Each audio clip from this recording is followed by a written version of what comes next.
ইজারার দরপত্র জমা দেওয়াকে কেন্দ্র করে নারায়ণগঞ্জ সদর উপজেলায় বিএনপি ও এনসিপি সমর্থকদের মধ্যে দফায় দফায় সংঘর্ষের ঘটনা ঘটেছে। এতে অন্তত ৪ থেকে ৫ জন আহত হয়েছেন। ২১শে এপ্রিল মঙ্গলবার দুপুরে সদর উপজেলা কার্যালয়ে এই ঘটনা ঘটে।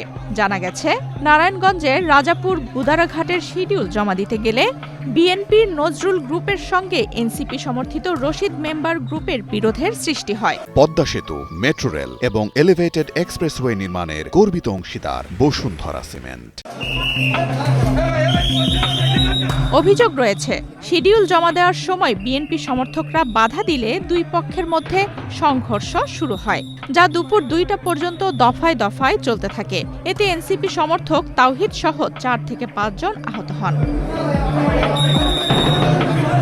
এ বিষয়ে এনসিপি সমর্থিত রশিদ মেম্বার বলেন, তারা নিয়ম অনুযায়ী রাজাপুর গুদারাঘাটের শিডিউল কিনে নির্ধারিত সময়ের মধ্যেই জমা দিতে গিয়েছিলেন, কিন্তু বিএনপি সমর্থকরা তাদের বাধা প্রদান করেন। এদিকে সদর উপজেলা নির্বাহী কর্মকর্তা এস.এম. ফয়েজ উদ্দিন জানান, শিডিউল জমা দেওয়া নিয়ে এক পক্ষ অপর পক্ষকে বাধা দিলে উত্তেজনার সৃষ্টি হয়। পরে উভয় পক্ষের মধ্যে সংঘর্ষ বাধে। বর্তমানে পরিস্থিতি নিয়ন্ত্রণে রয়েছে। আফসানা রিপা, ডেস্ক রিপোর্ট, বাংলাদেশ প্রতিদিন।